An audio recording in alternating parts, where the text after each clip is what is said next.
इस जवान लड़की को अपने परिवार के फायदे के लिए एक 30 साल के आदमी से सगाई करने के लिए मजबूर किया गया। जब वे पहली बार मिले तो वह जानबूझकर देर से आई और एक रिक्वेस्ट की। शादी के बाद वे एक दूसरे की जिंदगी में दखल नहीं देंगे। जब आदमी मान गया तो वह जाने के लिए मुड़ी, लेकिन तभी उसे एहसास हुआ कि उसके पिता ने उसका सामान लाने के लिए लोगों को भेजा था। पता चला कि उसके पिता चाहते थे कि वे शादी से पहले एक साथ रहें ताकि उनके बीच रिश्ता बन सके, और उन्होंने अपने असिस्टेंट से उसे याद दिलाया कि एक अच्छी पत्नी कैसे बनना है। मन मारकर वह औरत उस आदमी के घर चली गई, लेकिन क्योंकि उसे लगता था कि वह आदमी बोरिंग है, इसलिए वह हर रात बाहर जाती थी और बहुत देर रात तक घर नहीं लौटती थी। नतीजतन 3 महीने साथ रहने के दौरान भी वे दोनों एक दूसरे से एक बार भी नहीं मिले थे। एक दिन जब उसके पिता ने उसे फोन करके कहा कि वह उससे मिलने आएंगे, तब वह जल्दी से घर लौटी और आखिरकार उससे मिली। अपने पिता की नजर के सामने वह बहुत नर्वस महसूस कर रही थी, लेकिन उस आदमी ने उसका बचाव किया और उसे एक बहुत अच्छी इंसान बताया। उस मुलाकात के बाद वह उसे अलग नजर से देखने लगी और उसे एहसास हुआ कि वह उतना ठंडा और दिल का पत्थर नहीं था जितना वह लगता था। अपने कमरे में वापस आकर उसने उससे पूछा कि क्या उसे उसकी मिलनसार खुशमिजाज पर्सनैलिटी से कोई दिक्कत है। उसने कहा, मुझे पता है कि तुम्हें लगता है कि हमारी उम्र का फासला हमारे बीच कनेक्शन बनाना मुश्किल बनाता है, लेकिन मैं तुम्हारे हिसाब से ढलने की कोशिश करूंगा। अगले दिन उसके पिता ने उसे उस आदमी के साथ एक बिजनेस डिनर पर जाने के लिए कहा, लेकिन उसकी ऊंची हील्स बहुत ऊंची थीं और उसके पैरों में बहुत दर्द हो रहा था। आदमी ने उसकी परेशानी देखी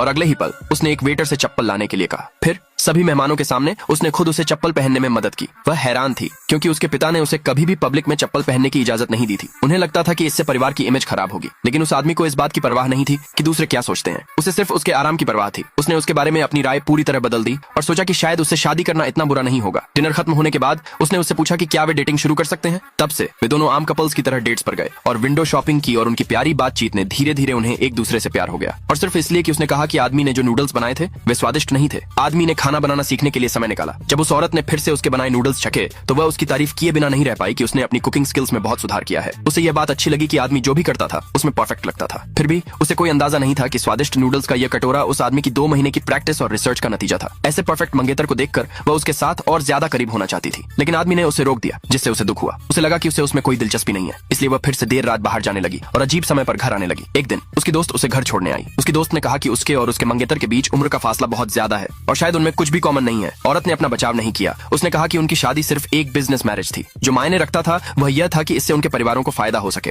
लेकिन आदमी ने उनकी बातचीत सुन ली। इसलिए जब औरत ने उससे बात करने की कोशिश की तो वह चुप रहा। आदमी को इतना बेपरवाह देखकर औरत गुस्से में अपने कमरे में चली गई। वह तब तक बाहर नहीं आई जब तक उसे भूख नहीं लगी। ऐसा हुआ कि वह उस आदमी से टकरा गई जिसने नूडल्स बनाए थे और खाने ही वाला था। आगे देखने के लिए नीचे कमेंट बॉक्स में यस लिखे।